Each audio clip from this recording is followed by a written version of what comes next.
ना को वैरी नाह बेगाना सगल संग हम को बनाए। संसार में जो सिखी ने संदेश दिता है, जो सिखी ने अपना सिद्धांत दर्शाया है, मजहब की बिना ते देश कुल जात की बिना ते गुरु नानक का मत यह कहता है, ना को साडा वैरी है ते ना ही साडे लिए कोई बेगाना है। असूल की पद्धर दे उत्ते साडी सब दे नाल बनदी।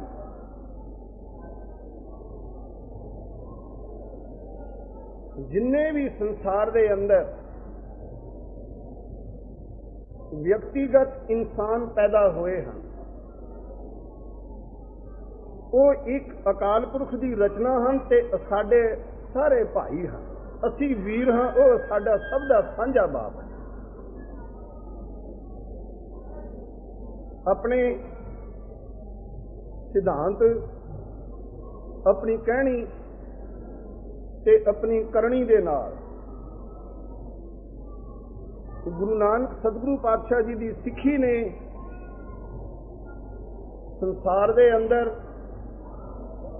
ये सिद्धांत प्रगट करके दिखाया है।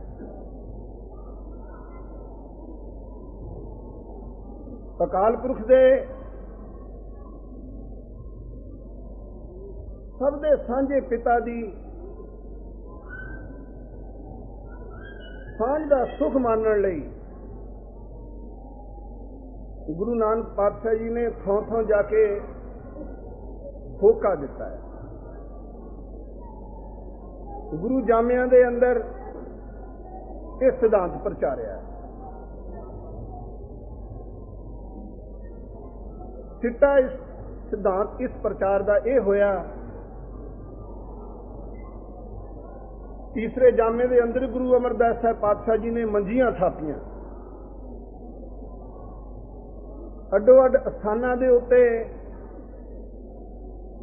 सिੱਖੀ ते इस सिद्धांत नूं प्रचारन लई गुरु पातशाह जी ने अपने सेवादार थापे।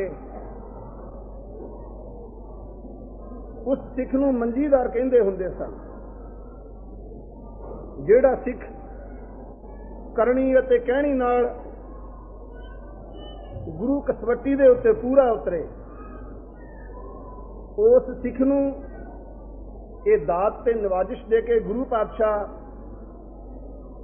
अड्डो अड स्थानां दे उत्ते सिੱਖੀ प्रचार लई थापदे हुंदे सन। निरे हिंदू मत दे विचों गुरु नानक दे इस संदेश नूं सुन के इस मार्ग दे पांधी नहीं बने सन ते बहुत सारे मुसलमान वीर भी गुरु नानक साहब पातशाह जी की सिੱਖੀ धारण करके सिੱਖੀ दा जीवन जीउण लग पए। गुरु अमरदास साहब पातशाह जी के मंजीदार सिखां दे विचों एक श्री अल्लाह यार खां करनी अते कमाई दे अंदर कबूलिया है गुरु घर दे अंदर सिੱਖੀ प्रचार लई मंजीदार थापिया गया।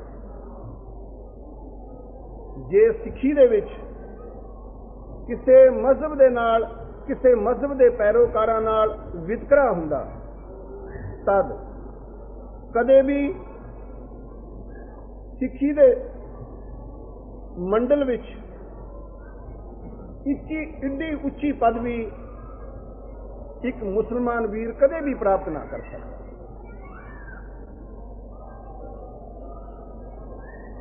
सतगुरु जी दे इस सिद्धांत दे प्रचार नूं सुन के जदों वेख्या बहुत सारे हिंदू अते मुसलमान गुरु की सिੱਖੀ दे विच आउंदे जांदे हैं, समय की हुकूमत नूं यह चीज़ चंगी ना लगी। सिੱਖੀ का वाधा उन्होंने दुखन लग पिया ते कई किस्म दी शिकायतां भी इस दरबार बारे राज दरबार के अंदर होईयां ते समय समय उन्हां दी पुछ प्रतीत होके उन्हां दे भुलेखे भी निवृत्त गुरु घरों हुंदे रहे। अकबर बादशाह के दरबार के अंदर शिकायत हुईयां, वो गुरु के लंगर गुरु अमरदास साहब पातशाह जी के अस्थान के उत्ते गोइंदवाल साहब उन्हां दे दर्शनां लई आया ते गुरु दरबार की मर्यादा लंगर अते संगत अते पंगत की वेख के बड़ा प्रसन्न होया। दर्शनां की इच्छा प्रगट की ते गुरु पातशाह जी ने आख्या, साडे दरबार का यह असूल है, चाहे कोई राजा, चाहे कोई रंक, चाहे कोई कुछ, गरीब या अमीर किसी भी देश मजहब का कोई भी सज्जन आए वो पहला लंगरों प्रसाद छके ते फिर दर्शन उन्होंने हो सकते। अकबर बादशाह ने गुरु दरबार की मर्यादा दसी गई कि गुरु की मर्यादा की पालना करता है। वो गुरु के लंगरों पहला पंगत के अंदर बराबर बैठ के उन्हें प्रसाद छके तो फिर गुरु के दरबार के अंदर हाजिर होया।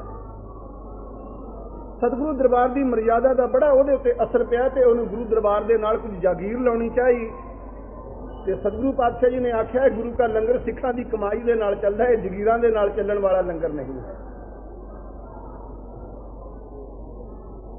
अकबर बादशाह बहुत खुश होया ते सिखी जगत के नाल इसकी बादशाहत समय बड़ी अच्छी प्यारी ते सांझ रही है।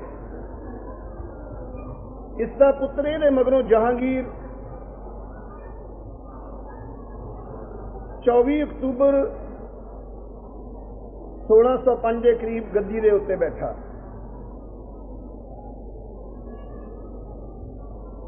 अकबर के दरबार के अंदर बहुत सारे दरबारी इहदे नाल मतभेद रखते सन ते बहुत सारे इहदे हक विच भी सन। अकबर दे हुंदियां भी इन्हें बगावत की सी ते एक चंगे सिरकड़ दरबारी अव्वल फजल नूं इन्हें कतल किया सी। अकबर बादशाह का प्यार इहदे पुत्र अपने पोतरे खुसरो दे नाल बड़ा सी। वो चाहता सी मैं अपने मगरों इस गद्दी का मालक अपने पोतरे नूं बना दें। दरबारियां दे नाल मिल के जहांगीर ने अकबर तो पिछों गद्दी प्राप्त की और उस समय उन्हां दरबारी अते काजियां दे नाल इन्हें वचन किया सी, अगर गद्दी की प्राप्ति विच तुसीं मेरी सहायता करोगे तो मैं इस्लाम अते दीन दे वाधे लई अपनी हर मुमकिन कोशिश करांगा। मैं अपना पूरा ताण अपना पूरा बल लावांगा इस्लाम दे वाधे लई, तुसीं मेरी सहायता करनी। सहायता हुई, गद्दी का मालक बन गया। इसके पुत्र खुसरो ने आगरे के किले विच बगावत कर दी। मथुरा तो हुंदा होया दिल्ली विच दी पंजाब वल नूं तुरिया। गोइंदवाल दे पतनों ब्यासा दरिया पार करके लाहौर वल नूं वधिया ते पिछे पिछे बहुत सारी फौज लेके जहांगीर भी इसका पिछा करता आ रहा सी। जिस जिस अस्थान के उत्ते इसनूं पता लगता सी कि किसी सज्जन ने खुसरो की सहायता की है, तद उन्हां नूं योग सजाई ये दिंदा आ रहा सी। किसी नूं भी इन्हें सजा तो सखना नहीं रखिया जिहदे वास्ते इन्हूं पता लग्या भी इन्हें खुसरो की किसी ना किसी पहलू तो सहायता की है। चिनाह दे कंढे तो खुसरो फड़िया गया, साथियों समेत जहांगीर दे पेश किया गया लाहौर लिया के। उहदे साथियों नूं योग सजाई दित्तियां गईयां ते बादशाह वेला हो गया। पिछे विचार आपां कर चुके हैं। सतगुरु गुरु अर्जन साहब पातशाह जी के बड़े भराता श्री पृथ्वी चंद जी गुरु पातशाह जी के नाल विरोध रखते सन। उन्हां दा पुत्र भी विरोध रखता सी, जिसके कारण वो चाहते सन भी हुकूमत के नाल रल के गुरु अर्जन साहब पातशाह जी को नुकसान पहुंचा के गद्दी प्राप्त की जाए। ते इधर चंदू दे नाल गुरु दरबार का संबंध कायम होने लगा। चंदू नूं अपनी दीवानी का अभिमान सी ते गुरु दरबार के अंदर जदों उसके भेजे लागी आए, गुरु अर्जन साहब पातशाह जी के साहिबजादे श्री हरगोबिंद जी नूं पसंद किया। रिश्ते की पकाई करके कहन लगे असीं वापस जाने तो शगन लैके आवांगे, फिर असीं ये पूरी रस्म भुगता के जावांगे। गुरु अर्जन साहब पातशाह जी के पास ये गल आख गए। दिल्ली वापस दरबार के अंदर जाके दसिया, बहुत ही उच्च टिकाणा, उच्च घराना, जिसने अगे समुचा जगत निमदा है, उस दरबार के नाल चंदू जी तुहाडा संबंध गंढिया गया है। पुछदा किथे? कहन लगे गुरु नानक की गद्दी के पंजवें वाली, गुरु नानक के पंजवें स्वरूप गुरु अर्जन साहब पातशाह जी के साहिबजादे श्री हरगोबिंद जी के नाल तुहाडी लड़की का संबंध होना सी पक्का कराए।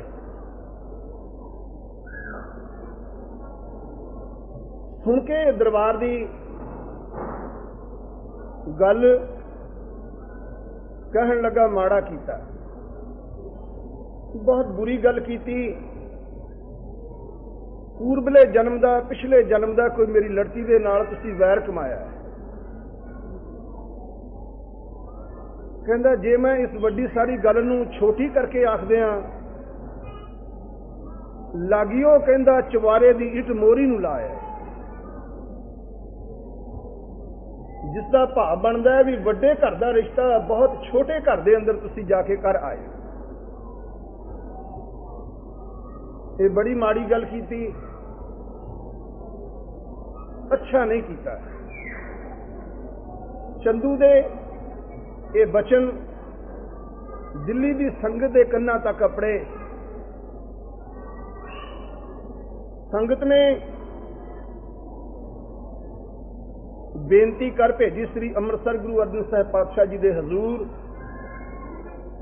जगतनाथ सच्चे पातशाह चंदू का इस दरबार के नाल रिश्ता गंढिया जा रहा है। सतगुरु जी बड़ा अभिमानी है, इसनूं अपनी दीवानी का अहंकार है।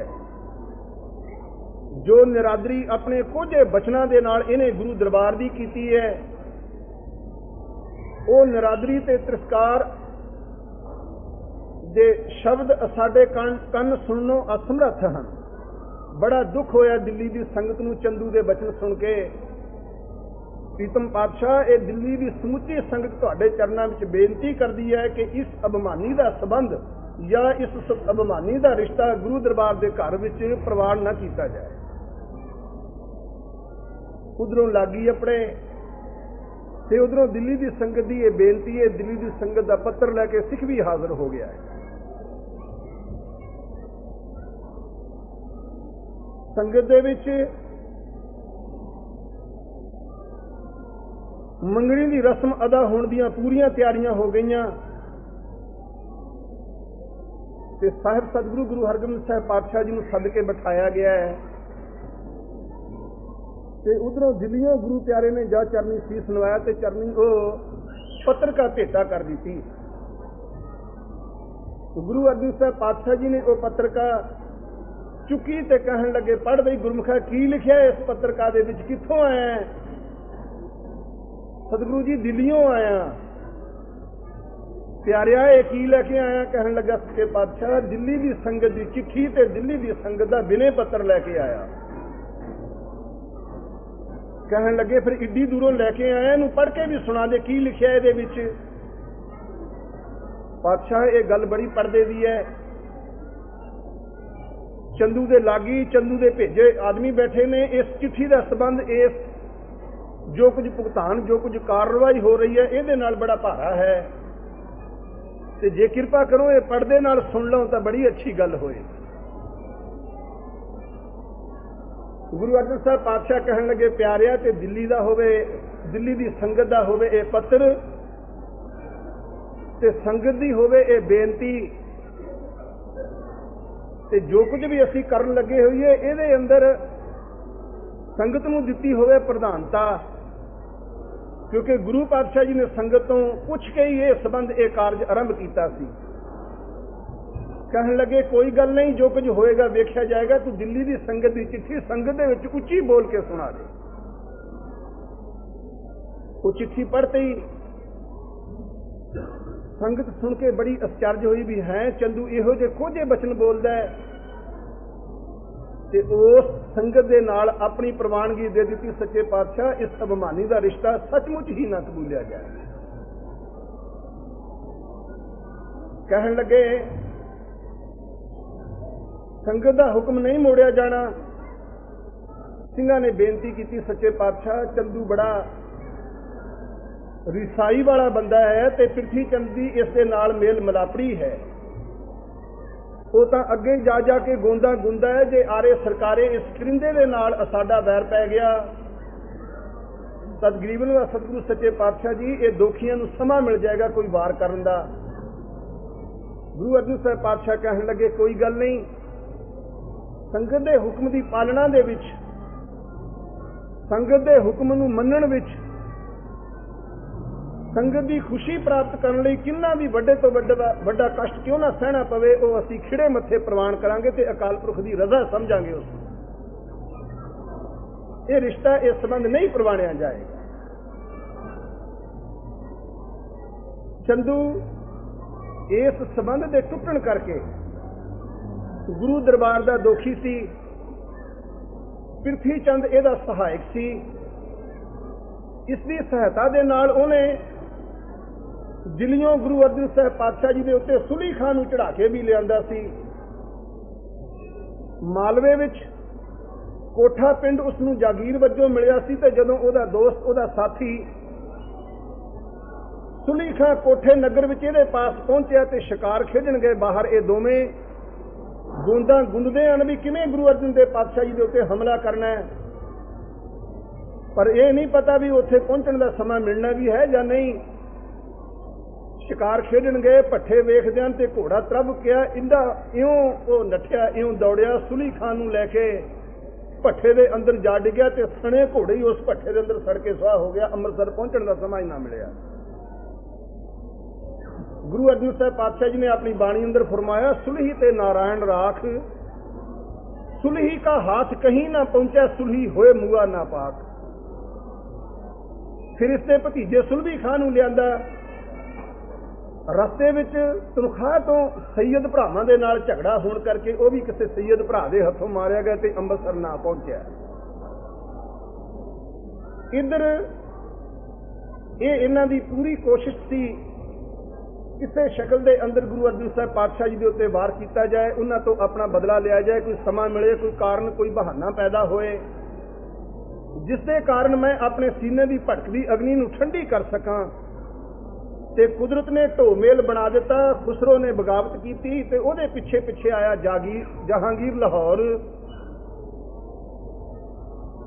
ਤੇ ਇਹਨਾਂ ਦੋਖੀਆਂ ਨੇ ਸਮਾਂ ਜਾਣ ਕੇ ਦੇਖਿਆ ਵੀ ਬਾਦਸ਼ਾਹ ਜਿਨ੍ਹਾਂ ਜਿਨ੍ਹਾਂ ਸੱਜਣਾ ਨੇ ਖੁਸਰੋ ਦੀ ਪਿੱਛੇ ਸਹਾਇਤਾ ਕੀਤੀ ਹੈ ਉਹਨਾਂ ਨੂੰ ਸਜ਼ਾਈ ਦਿੰਦਾ ਆਇਆ ਹੈ। ਤੇ ਬਹਾਨਾ ਬਣਾ ਕੇ ਕਹਿਣ ਲੱਗੇ, ਸ਼ਾਹ ਜੀ ਗੁਰੂ ਨਾਨਕ ਦੀ ਗੱਦੀ ਦੇ ਵਾਲੀ, ਆਪਣੇ ਆਪ ਨੂੰ ਗੁਰੂ ਕਹਾਉਣ ਵਾਲੇ ਗੁਰੂ ਅਰਜਨ ਦੇਵ ਪਾਤਸ਼ਾਹ ਜੀ ਨੇ ਖੁਸਰੋ ਦੀ ਸਹਾਇਤਾ ਕੀਤੀ ਹੈ, ਇਹਦੇ ਮੱਥੇ ਤੇ ਤਿਲਕ ਲਾਇਆ ਹੈ। ਤੇ ਕਈਆਂ ਇਤਿਹਾਸਕਾਰਾਂ ਨੇ ਲਿਖਿਆ ਵੀ ਉਹਨਾਂ ਇਹ ਵੀ ਆਖਿਆ ਵੀ ਇਹਨਾਂ ਨੇ 5000 ਰੁਪਈਆ ਉਹਨੂੰ ਸਫ਼ਰ ਖਰਚ ਲਈ ਦਿੱਤਾ ਹੈ ਤੇ ਇਹਦੇ ਹੱਕ ਦੇ ਵਿੱਚ ਦੁਆ ਕੀਤੀ ਹੈ। ਬਾਦਸ਼ਾਹ ਜਹਾਂਗੀਰ ਨੂੰ ਜਦੋਂ ਇਹ ਗੱਲ ਸੁਣਾਈ ਗਈ ਤਦ ਉਹਨੇ ਇਹ ਬੜਾ ਹੀ ਇੱਕ ਅੱਛਾ ਮੌਕਾ ਸਮਝਿਆ ਜਿਸ ਮੌਕੇ ਦੇ ਉੱਤੇ ਉਹ ਆਪਣੇ ਮਜ਼ਹਬੀ ਤਾਸਬ ਦੀ ਅੱਗ ਨੂੰ ਠੰਡੀ ਕਰ ਸਕਦਾ ਸੀ। ਬਹੁਤ ਸਾਰੇ ਇਤਿਹਾਸਕਾਰਾਂ ਨੇ ਗੁਰੂ ਅਰਜਨ ਸਾਹਿਬ ਪਾਤਸ਼ਾਹ ਜੀ ਦੀ ਸ਼ਹਾਦਤ ਦਾ ਕਾਰਨ ਨਿਰਾ ਚੰਦੂ ਨੂੰ ਮੰਨਿਆ ਹੈ। ਚੰਦੂ ਨੂੰ ਗੁਰੂ ਅਰਜਨ ਸਾਹਿਬ ਪਾਤਸ਼ਾਹ ਜੀ ਦੀ ਸ਼ਹਾਦਤ ਦਾ ਕਾਰਨ ਮੰਨਿਆ ਹੈ। ਬਸ ਇੱਥੋਂ ਤੱਕ ਹੱਦ ਰੱਖਦੇ ਨੇ ਵੀ ਗੁਰੂ ਸਾਹਿਬ ਜੀ ਨੇ ਉਹਦੀ ਲੜਕੀ ਦਾ ਰਿਸ਼ਤਾ ਮੋੜਿਆ ਤੇ ਉਹਦੇ ਨਾਲ ਵੈਰ ਵਿਰੋਧ ਹੋਇਆ ਤੇ ਉਹਦੇ ਇਸ ਵਿਰੋਧ ਦੇ ਕਾਰਨ ਗੁਰੂ ਅਰਜਨ ਸਾਹਿਬ ਪਾਤਸ਼ਾਹ ਜੀ ਦੀ ਸ਼ਹਾਦਤ ਹੋਈ।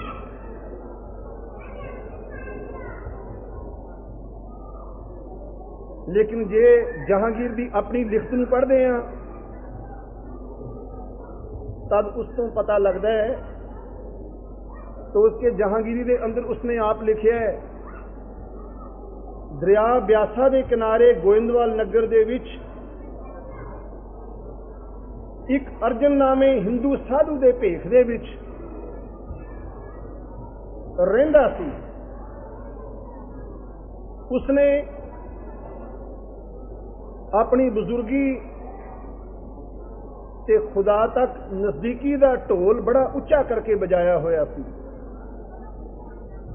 ਬਹੁਤ ਸਾਰੇ ਭੁੱਲੜ ਲੋਕ, ਬਹੁਤ ਸਾਰੇ ਹਿੰਦੂ ਤੇ ਬਹੁਤ ਸਾਰੇ ਬੇਸਮਝ ਮੁਸਲਮਾਨ ਵੀ ਉਸ ਦੀ ਬਜ਼ੁਰਗੀ ਦਾ ਸੰਦੇਸ਼ ਸੁਣ ਕੇ ਉਹਦੇ ਪੈਰੋਕਾਰ ਬਣ ਗਏ ਤੇ ਉਹਦੀ ਸਿੱਖਿਆ ਦੇ ਉੱਤੇ ਅਮਲ ਕਰਨ ਲੱਗ ਪਏ। ਇਸੇ ਸਮੇਂ ਬਾਗੀ ਖੁਸਰੋ ਆਇਆ ਤੇ ਉਸਦੇ ਹੱਕ ਦੇ ਵਿੱਚ ਇਹਨਾਂ ਨੇ ਦੁਆ ਕੀਤੀ ਤੇ ਉਹਦੇ ਮੱਥੇ ਤੇ ਤਿਲਕ ਲਾਇਆ ਤੇ ਉਹਨੂੰ ਸਫ਼ਰ ਖਰਚ ਲਈ ਪੈਸੇ ਵੀ ਦਿੱਤੇ। ਲਾਹੌਰ ਮੇਰੇ ਕੰਨਾਂ ਤੱਕ ਇਹ ਗੱਲ ਪਹੁੰਚਾਈ ਗਈ। ਉਹ ਅੱਗੇ ਲਿਖਦਾ ਹੈ ਵੀ ਮੈਂ ਬਹੁਤ ਸਾਰੇ ਸਮੇਂ ਤੋਂ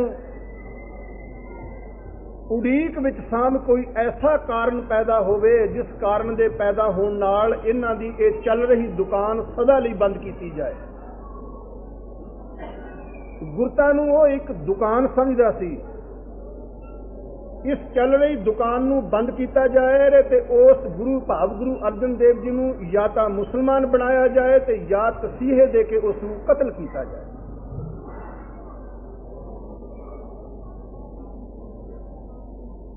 ਇਹ ਕੁਝ ਲਿਖਿਆ ਉੱਥੇ। ਫਿਰ ਉਹ ਲਿਖਦਾ ਹੈ ਵੀ ਮੈਂ ਇਹ ਗੱਲ ਸੁਣਦਿਆਂ ਸਾਰ ਆਪਣੇ ਹੁਕਮ ਜਾਰੀ ਕਰਕੇ ਗੁਰੂ ਅਰਜਨ ਦੇਵ ਜੀ ਨੂੰ ਲਾਹੌਰ ਬੁਲਾਇਆ ਤੇ ਉਹਨਾਂ ਦੇ ਬਾਲ ਬੱਚੇ ਮੁਰਤਜ਼ਾ ਖਾਨ ਦੇ ਹਵਾਲੇ ਕਰਨ ਲਈ ਹੁਕਮ ਦਿੱਤਾ ਤੇ ਲਾਹੌਰ ਸੱਦ ਕੇ ਉਹਨਾਂ ਨੂੰ ਇਹ ਹੁਕਮ ਦਿੱਤਾ ਗਿਆ ਕਿ ਜਾਂ ਤਾਂ ਉਹ ਆਪਣਾ ਮਜ਼ਹਬ ਆਪਣਾ ਧਰਮ ਛੱਡ ਕੇ ਸਾਡੀ ਸ਼ਰਅ ਦੇ ਵਿੱਚ ਆ ਦਾਖਲ ਹੋਣ ਤੇ ਨਹੀਂ ਉਹਨਾਂ ਨੂੰ ਤਸੀਹੇ ਦੇ ਕੇ ਕਸ਼ਟ ਦੇ ਕੇ ਸ਼ਹੀਦ ਕੀਤਾ ਜਾਏ। ਭਾਵੋਂ ਨੇ ਲਿਖਿਆ ਮਾਰ ਦਿੱਤਾ ਜਾਏ। ਇਹ ਹੁਕਮ ਹੈ ਜਹਾਂਗੀਰ ਦਾ। ਇਹ ਲਿਖਤ ਹੈ ਉਸ ਦੀ ਆਪਣੀ, ਜਿਸ ਦੇ ਹੁੰਦਿਆਂ ਇਹ ਗੱਲ ਨਿਰਸੰਦੇਹ ਸੱਚ ਹੈ ਕਿ ਗੁਰੂ ਅਰਜਨ ਦੇਵ ਪਾਤਸ਼ਾਹ ਜੀ ਦੀ ਸ਼ਹਾਦਤ ਦਾ ਕਾਰਨ ਚੰਦੂ ਨਹੀਂ ਜਹਾਂਗੀਰ ਹੈ। ਚੰਦੂ ਗੁਰੂ ਅਰਜਨ ਦੇਵ ਪਾਤਸ਼ਾਹ ਜੀ ਦੇ ਨਾਲ ਵੈਰ ਵਿਰੋਧ ਤੇ ਈਰਖਾ ਰੱਖਦਾ ਸੀ। ਪ੍ਰਿਥੀ ਚੰਦ ਗੁਰੂ ਸਾਹਿਬ ਪਾਤਸ਼ਾਹ ਜੀ ਦੇ ਨਾਲ ਈਰਖਾ ਰੱਖਦਾ ਸੀ। ਉਹ ਚਾਹੁੰਦਾ ਸੀ ਵੀ ਮੈਂ ਕਦੋਂ ਗੁਰੂ ਅਰਜਨ ਸਾਹਿਬ ਪਾਤਸ਼ਾਹ ਜੀ ਦੇ ਪਾਸੋਂ ਗੁਰਤਾ ਖੋ ਕੇ ਆਪ ਗੱਦੀ ਦੇ ਉੱਤੇ ਬੈਠਾ,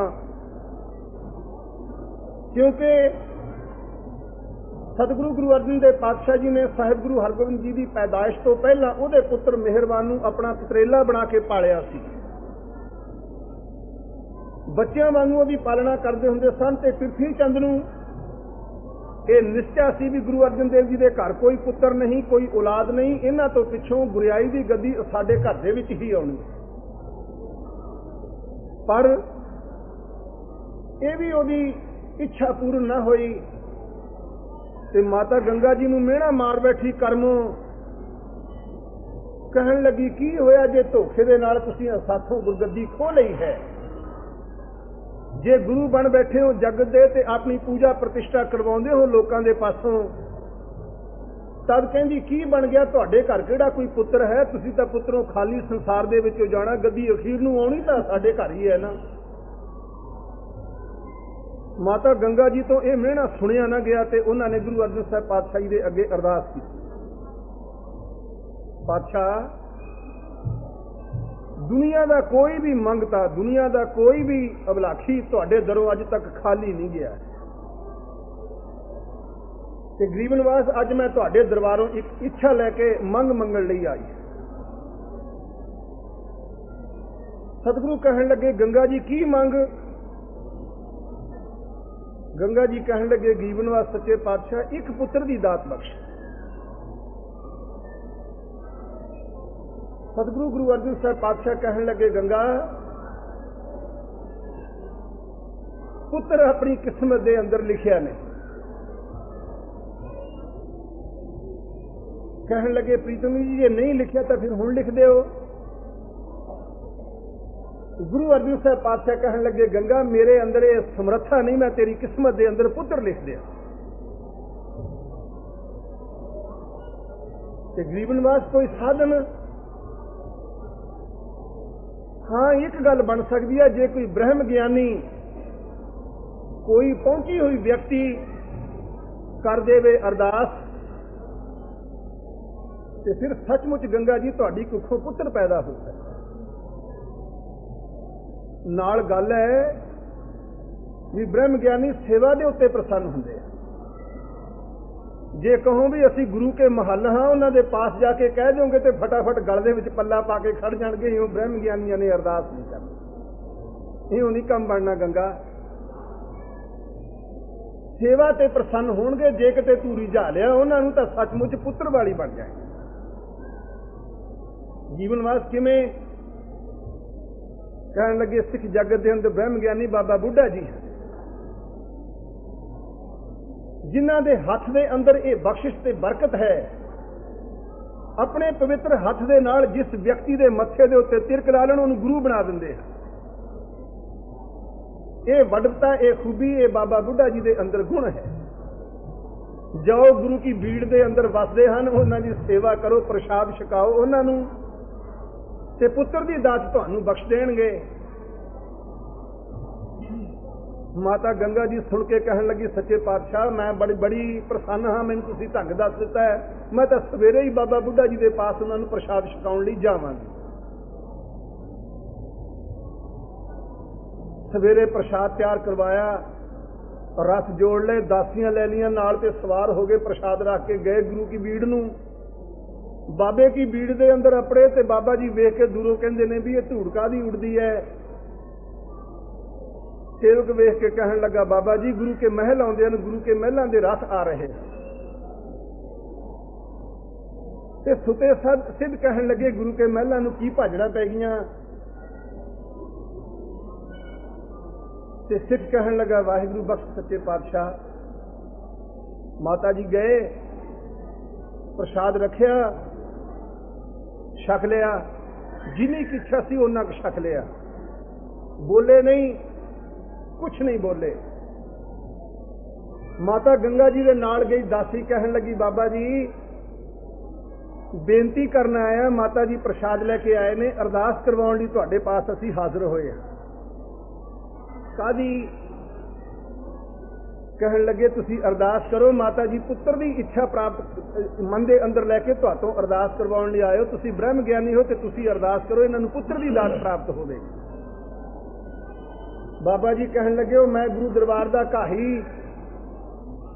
मैं गुरु दरबार का घा खोतरन वाला एक नीवा गरीबड़ा जिहा सिख, ये गुरु अर्जन देव साहब पातशाह जी के महल ते साडी जगत माता, इन्हां दे सिर दा साईं जगत दा गुरु ते अरदास इन्हां लई करां मैं, मेरे अंदर समर्था नहीं ये गल करन दी, मैं अरदास नहीं कर सकदा, गुरु जी नूं कहो ये इन्हां दी खातर अरदास कर। बाबा जी नहीं मन्ने, मुड़े आए, कहन लगे मेरे अंदर समर्था नहीं, मैं नहीं अरदास कर सकता, ते बहुता बोले नहीं, चुप कर गए। फिर माता जी का गुरु पातशाह जी ने बेनती की, कहन लगे, क्यों गंगा जी? सच्चे पातशाह गए सां ते उन्होंने आ बचन आखे हैं, ते किवें गए सो? सच्चे पातशाह जिवें अगे जांदे रथां ते चढ़ के, गुरु अर्जन साहब पातशाह मुस्कुरा के कहन लगे, गंगा जी पुत्र वर्गा मिठा बैठना होवे मेवा, ते करौनी होवे अरदास, ते होवे आदमी मंगता ते जाचक, फिर जावे चढ़ के रथां दे उत्ते, इउं तां नहीं गंगा पुत्रां दी दात इउं नहीं मिलदी, ब्रह्म ज्ञानी इउं प्रसन्न नहीं हुंदा। फिर सच्चे पातशाह वो ढंग दसो जिवें ब्रह्म ज्ञानी खुश होवे।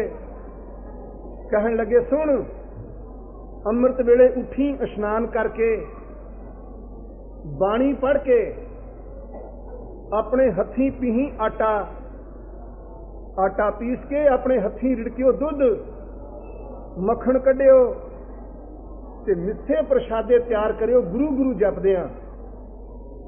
फिर लस्सी पाके चटूरे विच दही मक्खण ते मिठे प्रशादे नाल नूं गंढा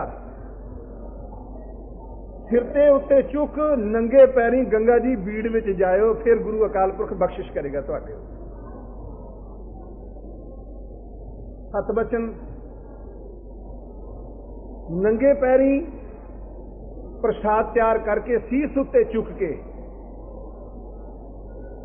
गंगा जी अपने बाबा जी घाह खोदते सन ते दूरों तकते ने गुरु की नगरी वाल। कहन लगे कौन आउंदा है? माता गंगा जगत माता आउंदी है। कहन लगे सचमुच पुत्रा भुखिया नूं रोटी मां तो बिना कौन खिलावे? भुखे पुत्रां दी सार मां तो बिना कौन लवे? ये मां नूं ही वडता है। चरोकड़े समय तो भुखती लिया मां, मैं बहुत समय तो उड़ीक कर रहा सा, प्रसाद लेके आईया शिका प्रसाद। माता गंगा ने शुक्र किया, प्रसाद रखिया। बाबा जी ने मिस्से प्रसादे अपने हथां ते लए ते प्रसादे हथ ते लैके गंढा चुकिया ते उसनूं छिल के फिर अपने हथ की हथेली नाल दब के भांदे। जगत माता अकाल पुरख की दरगाहों ऐसा बली पुत्र तुहाडे घर पैदा होना है। जालमां ते अभिमानियां दे माता वो इउं सिर भन्नू जिवें कहंदे असीं ऐ गंढे फिरने। बचन हो गया। मिठे प्रसादे लस्सी ते दही मक्खण गंढे नाल छक के पुत्र लई अरदास ते असीस की दिती। किनू? जगत माता नूं। यह सिक्खी दी भ्याली ते सिक्खी दी सांझ खालसा जी। किथे जगत गुरु गुरु नानक अर्जन देव पातशाह ते किथे एक उस दरबार दा सिख काही गुरु अर्जन देव जी दे दरबार दा बाबा बुढ़ा जी ते जिस दरबार दे अंदर किसे वस्तु की घाट नहीं। ते जदों घरवाली अर्धंगी ने जाचना जाची तो उदों फिर सिख नूं सत्कार दे के कहन लगे इस सिख की जबान के अंदर ये बख्श है, जे अरदास कर दो सचमुच गंगा पुत्र हो। अरदास सफली हुई, पुत्र पैदा होया। किवें? भाई गुरदास जी कहते ने पंज प्याले पंज पीर छटम पीर बैठा गुर भारी। अर्जन काया पलट के मूरत हर गोबिंद सवारी। फिर कहते चली पीढ़ी सोढ़ियां रूप दिखावन वारो वारी। सोढ़ियां दी कुल सोढ़ियां दी पीढ़ी चल पई। मैं हुण इत्थों अगे जदों पुत्र सुनिया ना भी गुरु अर्जन देव पातशाह जी के घर पैदा होया ते पृथ्वी चंद की विरोधता के कारण गुरु अर्जन देव पातशाह अमृतसर छड्ड के वडाली चले गए सन। 3 साल का अरसा तकरीबन इन्होंने उत्थे बिताया ते गुरु हरगोबिंद साहब पातशाह जी का जन्म भी वडाली नगर दे विच होया सी। पृथ्वी चंद वेखदा भी मैनू तो आसां सन भी मेरा पुत्र मेहरबान इन्हां ने घर रखिया है, इन्हां दे घर पुत्र कोई नहीं ते इन्हां तो उपरंत गद्दी साडे घर दे विच आ जाने। हुण इन्हां दे घर बाल पैदा हो गए, मेरे पुत्र नूं गद्दी हुण फेर भी नहीं मिलेगी। सोचदा है की उपराला किया जाए। घर वाली कर्मों के नाल सलाह करदा, कर्मों बड़ी माड़ी गल हो गई, गुरु जी के घर तो पुत्र पैदा हो गया, अपनी आस तो पूरी नहीं होनी, कोई उपाय हो सकता है किस गल का? अखे नव जन्मिया बाल जे पार बुला दिता जाए तद कर्मों अपने भले की गल हो सकती है, नहीं तो अपन आसां तो नहीं पानी सदा लई फिर गया। सोच के गुरु हरगोबिंद साहब पातशाह जी की दाई नूं अपने पास बुलाया। 100 रुपया उन्होंने नजराने के तौर पर पहला भेटा किया ते कहन लगे कि तेनों असीं गल आखनी है, साडी गल मन लई, उस काम नूं करन तो बाद जदों पूरा हो जाएगा ये सिर्फ तेनों 100 रुपया असीं हजे तेरी भेटा दिन्ने आ ते जदों आके दसेंगी तो तेनों मूँह मंगिया इनाम असीं अपने दरों देवांगे। कहन लगे कि ਆ ਇੱਕ ਸਾਥੋਂ ਕੁੜੀ ਲੈ ਜਾ, ਇਹ ਆਪਣੇ ਦੁੱਧਾਂ ਨੂੰ ਲਾ ਲਈ ਤੇ ਨਵ ਜਨਮੇ ਬਾਲ ਨੂੰ ਜਦੋਂ ਦੁੱਧ ਦੇਵੇਂਗੀ ਉਹਦੇ ਮੂੰਹ ਵਿੱਚ ਆਪਣਾ ਦੁੱਧ ਦੇਈ ਤੇ ਜੋ ਕੁਝ ਹੋਊ ਉਹ ਸਾਨੂੰ ਆ ਕੇ ਦੱਸੀ ਤੇ ਫਿਰ ਤੁਹਾਨੂੰ ਅਸੀਂ ਇਨਾਮ ਦੇ ਦਿਆਂ।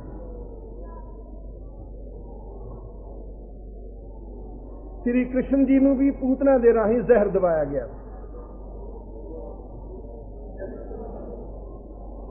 ਤੇ ਇਧਰ ਗੁਰੂ ਹਰਗੋਬਿੰਦ ਸਾਹਿਬ ਪਾਤਸ਼ਾਹ ਜੀ ਨੂੰ ਮਰਵਾਉਣ ਦੇ ਬੰਨ ਨੂੰ ਬਣਦਾ ਗੁਰੂ ਅਰਜਨ ਦੇਵ ਜੀ ਦਾ ਭਰਾ ਪ੍ਰਿਥੀ ਚੰਦ। ਦਾਈ ਨੇ ਦੁਧੀਆਂ ਨੂੰ ਜ਼ਹਿਰ ਲਾ ਲਿਆ ਤੇ ਗੁਰੂ ਹਰਗੋਬਿੰਦ ਸਾਹਿਬ ਪਾਤਸ਼ਾਹ ਦੁੱਧ ਲੈਂਦੇ ਨਹੀਂ। ਜ਼ਹਿਰ ਚੜਨ ਦੇ ਕਾਰਨ ਦਾਈ ਦੀ ਆਪਣੀ ਮੌਤ ਹੋ ਗਈ, ਉਹ ਆਪਣੀ ਮੌਤ ਆਪ ਮਰ ਗਈ। ਪ੍ਰਿਥੀ ਚੰਦ ਦੀ ਆਸ ਦੇ ਉੱਤੇ ਪਾਣੀ ਫਿਰ ਗਿਆ, ਦਿਲ ਟੁੱਟ ਗਿਆ, ਕਹਿਣ ਲੱਗੇ ਇਹ ਹਥਿਆਰ ਵੀ ਸਾਡਾ ਖੁੰਡਾ ਹੋ ਗਿਆ।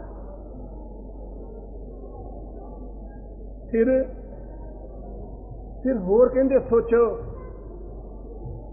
ਸੋਚਿਆ ਇੱਕ ਸਪੇਰਾ ਆਇਆ ਤੇ ਉਹਨੂੰ ਕਹਿਣ ਲੱਗੇ ਲੈ ਵੀ ਤੈਨੂੰ ਅਸੀਂ ਇਨਾਮ ਦੇਵਾਂਗੇ ਇੱਕ ਜ਼ਹਿਰੀਲਾ ਸੱਪ ਸਾਡੇ ਗੁਆਂਢੀਆਂ ਦੇ ਘਰ ਦੇ ਅੰਦਰ ਛੱਡਿਆ ਤੇ ਸਪੇਰੇ ਨੂੰ ਆ ਕੇ ਸੱਪ ਫਨੀਅਰ ਗੁਰੂ ਹਰਗੋਬਿੰਦ ਸਾਹਿਬ ਪਾਤਸ਼ਾਹ ਜੀ ਦੇ ਨਿਵਾਸ ਵਾਲੇ ਅਸਥਾਨ ਦੇ ਉੱਤੇ ਛੱਡਾ ਦਿੰਦਾ।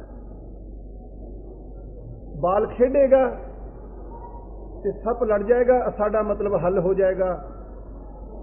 ਪਰ ਗੁਰੂ ਕੇ ਸੇਵਾਦਾਰਾਂ ਸਿੰਘਾਂ ਨੇ ਉਹਨੂੰ ਵੇਖ ਲਿਆ ਤੇ ਸੱਪ ਨੂੰ ਪਾਰ ਬੁਲਾ ਦਿੱਤਾ ਗਿਆ। ਇਹ ਵੀ ਪ੍ਰਿਥੀ ਚੰਦ ਦਾ ਹਥਿਆਰ ਖੁੰਡਾ ਹੋ ਗਿਆ। ਫਿਰ ਕਹਿਣ ਲੱਗੇ ਇੱਕ ਪੰਡਿਤ ਗੁਰੂ ਪਾਤਸ਼ਾਹ ਜੀ ਦਾ ਖਿਡਾਵਾ ਹੈ, ਉਹਨੂੰ ਬੁਲਾਇਆ ਆਪਣੇ ਪਾਸ। ਨਿਕਟ ਬੁਲਾ ਕੇ ਕਹਿਣ ਲੱਗੇ ਪੰਡਿਤ ਜੀ ਅੱਜ ਤੁਹਾਡੇ ਤੱਕ ਸਾਨੂੰ ਇੱਕ ਮਨੋਰਥ ਪੈ ਗਿਆ, ਪੂਰਾ ਕਰੋ। ਤੇ ਕੁਝ ਭੇਟਾ ਦਿੱਤੀ ਤੇ ਮੂੰਹ ਮੰਗੀ ਭੇਟਾ, ਕਹਿੰਦੇ ਫਿਰ ਬਖਸ਼ਾਂਗੇ। ਤੁਸੀਂ ਗੁਰੂ ਹਰਗੋਬਿੰਦ ਸਾਹਿਬ ਪਾਤਸ਼ਾਹ ਜੀ ਨੂੰ ਖਿਡਾਉਂਦੇ ਹੋ ਤੇ ਉਹਨਾਂ ਨੂੰ ਪਰੇਡੇ ਲਿਜਾ ਕੇ ਇੱਕ ਪੂੜੀ ਲੈ ਜਾਓ, ਕਿਸੇ ਦਹੀਂ ਆਦਿ ਦੇ ਜੋ ਕੁਝ ਖਾਉਂਦੇ ਪਿਲਾਉਂਦੇ ਉਹਦੇ ਵਿੱਚ ਪਾ ਕੇ ਇਹ ਦੇ ਦੇਣੀ, ਜੋ ਕੁਝ ਹੋਵੇ ਸਾਨੂੰ ਦੱਸ ਦੇਣਾ। ਗੁਰੂ ਹਰਗੋਬਿੰਦ ਸਾਹਿਬ ਪਾਤਸ਼ਾਹ ਜੀ ਨੂੰ ਬੁੱਕਲ ਗੋਦ ਦੇ ਅੰਦਰ ਲੈ ਕੇ ਖਿਡਾਵਾ ਚੜ ਗਿਆ ਕੋਠੇ ਤੇ ਕਟੋਰੇ ਦਾ ਦਹੀਂ ਪਿਲਾਉਣ ਦੀ ਕੋਸ਼ਿਸ਼ ਕਰਦਾ, ਵਿੱਚ ਹੈ ਉਸਦੇ ਜ਼ਹਿਰ ਦੀ ਪੁੜੀ ਤੇ ਗੁਰੂ ਪਾਤਸ਼ਾਹ ਜੀ ਦੇ ਮੂੰਹ ਨੂੰ ਲਾਉਂਦਾ, ਪਰ ਸਤਿਗੁਰੂ ਗੁਰੂ ਹਰਗੋਬਿੰਦ ਸਾਹਿਬ ਪਾਤਸ਼ਾਹ ਮੂੰਹ ਨੂੰ ਨਹੀਂ ਲਾਉਂਦੇ ਹਨ, ਰੋਂਦੇ ਹਨ ਉੱਚੀ ਉੱਚੀ ਤੇ ਉਹ ਚੁੱਪ ਕਰਾਉਣ ਦੀ ਕੋਸ਼ਿਸ਼ ਕਰਦਾ ਹੈ, ਪਰ ਦਾ ਫੱਬਦਾ ਨਹੀਂ। ਜਦੋਂ ਉੱਚੀ ਚਾਂਗਾ ਮਾਰੀਆਂ ਤੇ ਆਵਾਜ਼ ਸੁਣੀ ਬੱਚੇ ਦੇ ਰੋਣ ਦੀ, ਮਾਤਾ ਦੇ ਕਲੇਜੇ ਨੂੰ ਖਿੱਚ ਪਈ। ਉਹਨੂੰ ਪਤਾ ਸੀ ਵੀ ਇਹ ਚੁੱਕੇ ਨਹੀਂ। ਕਹਿਣ ਲੱਗੇ ਪੀ ਲਓ। ਸਤਿਗੁਰੂ ਗੁਰੂ ਅਰਜਨ ਸਾਹਿਬ ਪਾਤਸ਼ਾਹ ਕਹਿਣ ਲੱਗੇ ਪੀ ਲਓ ਤੇ ਗੁਰੂ ਹਰਗੋਬਿੰਦ ਸਾਹਿਬ ਪਾਤਸ਼ਾਹ ਦੇ ਅੱਖਾਂ ਵਿੱਚੋਂ ਕੁਝ ਨੇਤਰਾਂ ਰਾਹੀਂ ਸਮਝਾਉਂਦੇ ਹਨ। ਸਤਿਗੁਰੂ ਗੁਰੂ ਅਰਜਨ ਸਾਹਿਬ ਪਾਤਸ਼ਾਹ ਸਮਝ ਗਏ, ਕਹਿਣ ਲੱਗੇ ਲਿਆਓ ਸਾਨੂੰ ਫੜਾਓ, ਅਸੀਂ ਪਿਲਾਓ। ਦਹੀਂ ਦਾ ਕਟੋਰਾ ਫੜਿਆ, ਕਹਿਣ ਲੱਗੇ ਪੀ ਲਓ ਪੁੱਤਰ ਜੀ, ਲਾਲ ਜੀ ਛਕ ਲਓ। ਪਰ ਲਾਲ ਨੇਤਰਾਂ ਵੱਲ ਵੇਖ ਕੇ ਕਹਿੰਦਾ ਪਿਤਾ ਕਦੇ ਅੱਜ ਤੱਕ ਸੁਣਿਆ ਵੀ ਆਪਣੇ ਹੱਥੀ ਪੁੱਤਰ ਨੂੰ ਪਿਓ ਜ਼ਹਿਰ ਬੁੱਕਲ ਵਿੱਚ ਬਿਠਾ ਕੇ ਦੇਵੇ। ਸਤਿਗੁਰੂ ਕਹਿਣ ਲੱਗੇ ਗੰਗਾ ਕੋਈ ਕਾਰਨ ਹੈ ਇਹਦੇ ਵਿੱਚ। ਕੁੱਤੇ ਨੂੰ ਪਾਇਆ, ਪੀਂਦਿਆਂ ਸਾਰ ਉਹ ਜ਼ਹਿਰ ਦੇ ਕਾਰਨ ਆਪਣੇ ਪ੍ਰਾਣ ਤੋੜ ਗਿਆ। ਸਤਿਗੁਰੂ ਕਹਿਣ ਲੱਗੇ ਅਕਾਲ ਪੁਰਖ ਦੀ ਰੱਖਿਆ ਹੋਈ ਹੈ। ਤੇ ਬ੍ਰਾਹਮਣ ਨੂੰ ਰਾਤੀ ਗੁਰਬਾਣੀ ਦੇ ਅੰਦਰ ਆਇਆ ਜ਼ਿਕਰ ਆਉਂਦਾ ਹੈ, ਬ੍ਰਾਹਮਣ ਨੂੰ ਰਾਤੀ ਸੂਲ ਦੀ ਪੀੜਾ ਹੋਈ। ਢਿੱਡ ਪੀੜਾ ਦੇ ਕਾਰਨ, ਸੂਲ ਦੇ ਕਾਰਨ ਉਹ ਰਾਤੋਂ ਰਾਤ ਆਪਣੇ ਪ੍ਰਾਣ ਦੇ ਗਿਆ। ਪ੍ਰਿਥੀ ਚੰਦ ਦਾ ਤੀਸਰਾ ਹਥਿਆਰ, ਤੀਸਰਾ ਵਾਰ ਵੀ ਖੁੰਡਾ ਹੋ ਗਿਆ। ਜਗਤ ਗੁਰੂ ਗੁਰੂ ਹਰਗੋਬਿੰਦ ਸਾਹਿਬ ਪਾਤਸ਼ਾਹ ਜੀ ਨੂੰ ਮਾਰਨ ਦੀ ਕੋਸ਼ਿਸ਼ ਪੂਰੀ ਕੀਤੀ, ਪਰ ਉਹਦਾ ਕੋਈ ਵੀ ਸਾਧਨ ਸਫਲਾ ਨਾ ਹੋਇਆ। ਤੇ ਸਤਿਗੁਰੂ ਗੁਰੂ ਅਰਜਨ ਦੇਵ ਪਾਤਸ਼ਾਹ ਆ ਗਏ। ਸ੍ਰੀ ਅੰਮ੍ਰਿਤਸਰ ਕੁੜਮਾਈ ਦੀ ਰਸਮ ਸਮੇਂ ਸ਼ਹਾਦਤ ਦੇ ਸਾਕੇ ਦਾ ਕਾਂਡ ਸ਼ੁਰੂ ਹੋਇਆ ਤੇ ਉਧਰ ਜਹਾਂਗੀਰ ਲਾਹੌਰ ਬੈਠਾ ਹੈ। ਉਹਨੇ ਸ਼ਾਹੀ ਸੱਦਾ ਭੇਜ ਦਿੱਤਾ ਹੈ ਗੁਰੂ ਅਰਜਨ ਦੇਵ ਪਾਤਸ਼ਾਹ ਜੀ ਨੂੰ ਲਾਹੌਰ ਹਾਜ਼ਰ ਹੋਣ ਦਾ। ਦੋਖੀਆਂ ਨੂੰ, ਨਿੰਦਕਾਂ ਨੂੰ, ਈਰਖਾਲੂਆਂ ਨੂੰ ਆਪਣੇ ਬਦਲੇ ਦਾ ਜਾਂ ਆਪਣੇ ਬਦਲੇ ਦੀ ਅੱਗ ਨੂੰ ਠੰਡੀ ਪਾਉਣ ਲਈ ਪੂਰਾ ਸਮਾਂ ਮਿਲਿਆ। मैं अर्ज इस करके की है भी प्रिथवी चंद की विरोधता किन्नी सी गुरु अर्जन देव पातशाह जी के नाल, ते सतगुरु गुरु अर्जन देव पातशाह जी को नुकसान पहुंचाने की खातर की कुछ इसने किया है। इसने अते चंदू ने गुरु पातशाह जी के उत्ते किवें सुलही खां ते सुलभी खां नूं चढ़ा के लिआंदा है, ते जहांगीर दे कन्न भड़े हन। झूठी तोहमत ला के भी इन्हां ने खुसरो की सहायता की है। लाहौर दरबार के अंदर हाजिर होने लई हुक्म जारी करवा दिता है, ते हुक्म आ गया श्री अमृतसर, ते सतगुरु के दरबार के अंदर पुज गया। पुजया हुक्म, इस हुक्म के पिछे कोई बड़ा बड़ा हुक्म समझे। इस हुक्म के कारण की कुछ होया, किवें होया। कल नूं है ऐतवार, ते समा नहीं उसनूं मैं आरंभ करा। क्यों? कुछ सतगुरु की मेहर का सदका हुण टिकाओ होया है। कि गुरु अर्जन देव पातशाह जी की शहादत एडा वड्डा साका, इनू हुण कल दे शाम दे दीवान दे अंदर विचारा। जिवें अज गुरु सिदक प्यार दे अंदर हाजरी भरी है, ते इवें अपने प्यारे दी शहादत दा, कुर्बानी दा, शहीदी दा साका दिल विनवी विथया सुन लई। शाम के दीवान दे विच फिर हाजरियां भरनियां, फिर वेखांगे प्यारा सतगुरु सच्चे पातशाह संगत के हुक्म की पालना करते हुए ते गुरु अकाल पुरख के भाणे के अंदर उहदी रज़ा नूं मनदे होए किवें अपनी उच्ची कुर्बानी दिंदे। धार्मिक पक्ष तो या अध्यात्म वेता या रब्बी भगती करने वाले इंसानों के अंदर तीन अवस्थावां उन्हां दे जीवन के अंदर आउंदियां। जदों वो बंदगी करते हैं, बंदगी तो उन्हां दे मन के अंदर, उन्हां दी आत्मा दे विच सबर आउंदा है। मन दे विच सबर आउंदा है। सबर दी अवस्था तो अगे लंघ उन्हां दे विच शुकराना आउंदा है। वो शुक्र दे अंदर रहिंदे हैं, शुक्र करते हैं उस प्यारे दा। तीसरी अवस्था के अंदर जाके फिर वो अपने प्राणों की, अपने जीवन की सबर अते शुक्र के अंदर रहिंदियां असूल ते दुखियां दे सहारे लई वो अपनी कुर्बानी दिंदे। ये तीसरी अवस्था है। पहली अवस्था सबर दी ते दूसरी अवस्था है शुक्र दी। ते जदों तिन्ना दोहां स्टेजां दे विचों कोई आत्म वेता अगे लंघ जाए तद फिर वो असूल की खातर अपनी कुर्बानी दिंदा है। ये सब तो उच्ची स्टेज है अध्यात्मवादी इंसान। शरीर के अंदर लहू के गेड़ के कारण असी जिउंदे, असी तुरदे फिरदे हाँ, काम करते हैं। जे गेड़ बंद हो जाए तो शरीरक तौर, शरीरक चाल बंद हो जाती है, खत्म हो जाती है। शहीदां दा खून, शहीदां दे खून का डुलिया हुआ एक एक कतरा कौमां दे अंदर जीवन पैदा करता है। जीवन के अंदर हरकत रखता है। जिवें खून का चक्कर बंद होने तो अंगार पेश किए गए सन। नमरूद ने आख्या सी भी जे तुसी अल्लाह दे प्यारे हो तो इन्हां ते तुरो, कहंदे हन भी उन्हां नूं फुल प्रतीत होण लग पे सन। पर जदों ਗੁਰੂ ਅਰਜਨ ਦੇਵ ਪਾਤਸ਼ਾਹ ਤਤੀ ਤਵੀ ਤੇ ਬੈਠੇ ਸਨ। ਨਾ ਤਾਂ ਉਹਨਾਂ ਨੂੰ ਕੀੜੀ ਦੇ ਰੂਪ ਦੇ ਅੰਦਰ ਦਰਸ਼ਨ ਹੋਏ ਹਨ ਤੇ ਨਾ ਫੁੱਲ ਪ੍ਰਤੀਤ ਹੋਏ ਹਨ। ਉਹਨਾਂ ਇਹ ਅਰਦਾਸ ਕੀਤੀ ਸੀ, ਸੱਚੇ ਪਾਤਸ਼ਾਹ ਤਤੀ ਤਵੀ ਰਹੇ,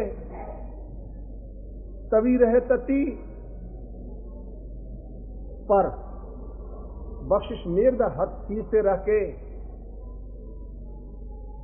ਮੇਰੇ ਮਨ ਦੇ ਅੰਦਰ ਤੇਰੇ ਨਾਮ ਦੀ ਠੰਡਕ ਸਦਾ ਸਮਾਈ ਹੈ।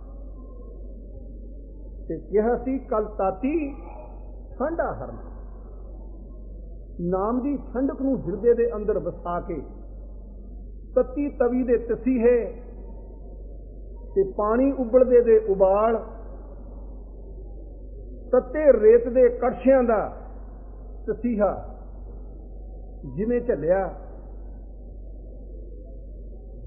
ਜਿਵੇਂ ਉਹਨੂੰ ਅਕਾਲ ਪੁਰਖ ਦਾ ਹੁਕਮ ਕਰਕੇ ਮੰਨਿਆ, ਆਪਣੇ ਟਿਕਾਓ, ਆਪਣੀ ਸ਼ਾਂਤੀ ਜਾਂ ਆਪਣੀ ਧੀਰਜ ਦਾ ਜੋ ਸਬੂਤ ਗੁਰੂ ਅਰਜਨ ਸਾਹਿਬ ਪਾਤਸ਼ਾਹ ਜੀ ਨੇ ਦਿੱਤਾ, ਦੁਨੀਆ ਦਾ ਕੋਈ ਵੀ ਇਤਿਹਾਸ ਐਸੀ ਮਿਸਾਲ ਪੇਸ਼ ਨਹੀਂ ਕਰ ਸਕਦਾ। ਪਰ ਇਹ ਗੱਲ ਸੱਚ ਹੈ ਤਾਂ ਸਾਡੇ ਪਾਸ ਸਿਰਫ ਇਤਿਹਾਸਕ ਸਰੋਤ ਹੀ ਰਹਿ ਗਈ। ਇਹ ਕਥਾ, ਇਹ ਕਹਾਣੀਆਂ, ਇਹ ਇਤਿਹਾਸਕ ਵਿਚਾਰਾਂ ਤਾਂ ਸਾਡੇ ਲਈ ਖਾਲਸਾ ਜੀ ਸਿਰਫ ਇੱਕ ਕੰਨ ਦਾ ਵਿਸ਼ਾ ਬਣ ਗਿਆ ਹੈ, ਕੰਨ ਦਾ ਰਸ ਬਣ ਗਿਆ ਹੈ। ਸੁਣਦੇ ਜ਼ਰੂਰ ਹਾਂ, ਕਹਿੰਦੇ ਵੀ ਹਾਂ,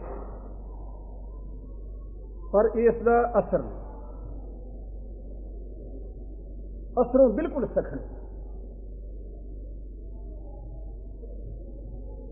ਜਣਦੀ ਜੇ 100 ਭਾਗ ਦੇ ਅੰਦਰ ਵੰਡ ਕੇ ਇਸ ਚੀਜ਼ ਨੂੰ ਇੱਕ ਵੱਖਰਾ ਕਰ ਲਿਆ ਜਾਏ ਤਦ ਉਹਦਾ 100ਵਾਂ ਹਿੱਸਾ ਵੀ ਸਾਡੇ ਦੇ ਉੱਤੇ ਇਹਨਾਂ ਚੀਜ਼ਾਂ ਦਾ ਅਸਰ ਨਹੀਂ। ਗੁਰੂ ਮਤ ਨੇ ਰਸਮ ਨੂੰ ਖੰਡਨ ਕੀਤਾ ਹੈ। ਰਸਮ ਇੱਕ ਮਨੌਤ ਹੁੰਦੀ ਹੈ। ਜੇ ਤਾਂ ਖਾਲਸਾ ਜੀ ਰਸਮਕ ਤੌਰ ਤੇ ਹੀ ਗੁਰਪੁਰਬ ਮਨਾਉਣੇ ਤਾਂ ਉਹ ਸਮਾਂ ਆਏਗਾ ਜਦੋਂ ਇਹਨਾਂ ਦੀ ਅਹਿਮੀਅਤ ਨੂੰ ਬਿਲਕੁਲ ਭੁੱਲ ਬੈਠਾਂਗੇ।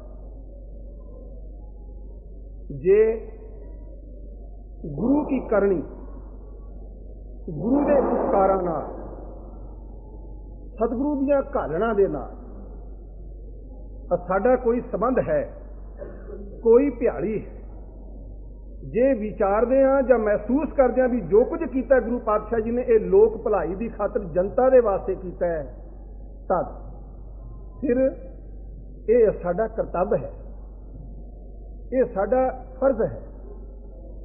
ਗੁਰੂ ਕੀ ਕਹਿਣੀ,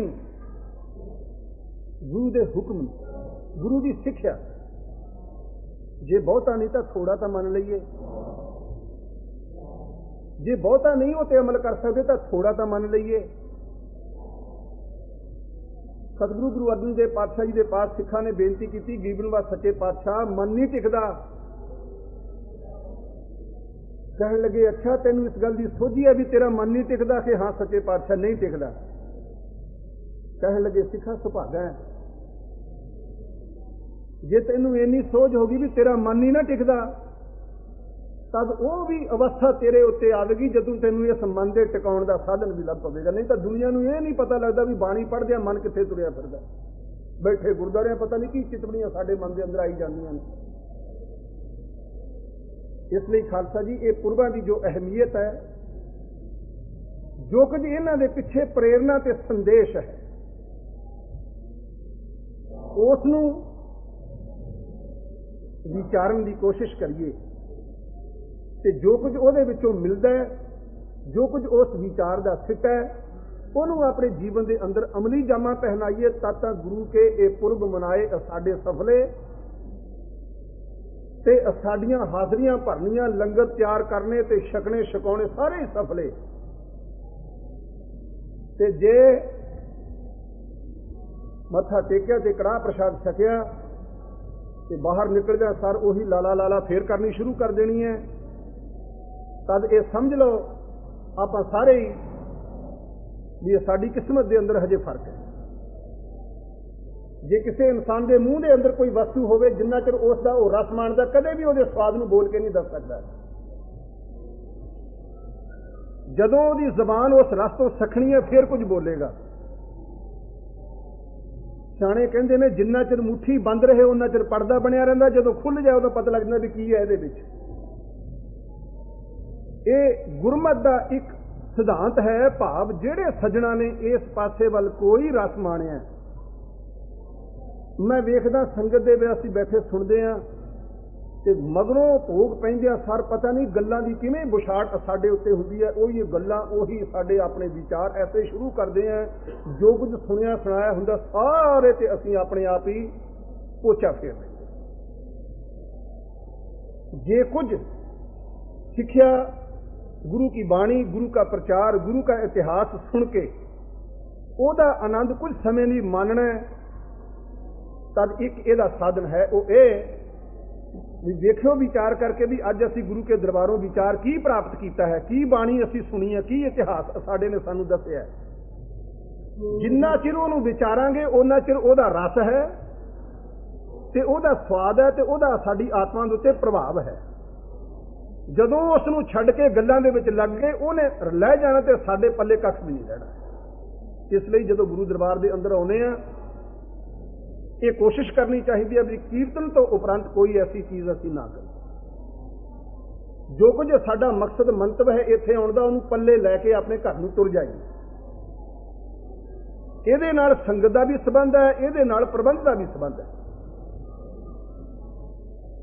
इस लिए अज इस पुरब की याद के अंदर मैं बेनती करदा, ये समूची संगत नूं असीं सतवारे के दिन हाज़री भरदे हां गुरु के चरणों की, ते जो कुछ उस दिन सुनीए उन्होंने पल्ले बन के लै जाके अपने जीवन के अंदर कुछ कीमती पख पैदा करने की खातर उन्होंने अमली जामा पहनाइए, ताता साडा सब कुछ सफल है। ते नहीं जिहड़े असीं बन नूं बन्ने ने साडे लई उन्ने लाभदायक साबित नहीं होणगे। हुण कल दे शाम के दीवान के अंदर गुरु अर्जन साहिब पातशाह जी की शहादत का, शहीदी का विचार आप प्राप्त करांगे। शुरू करांगे इत्थों भी, लाहौर दरबार के अंदरों आई पर्ची, आया सदा, किस शक्ल के अंदर उस सद्दे नूं मन के गुरु पातशाह तैयारियां करते हैं। ये फिर प्यार के अंदर भिज के आप विचार प्राप्त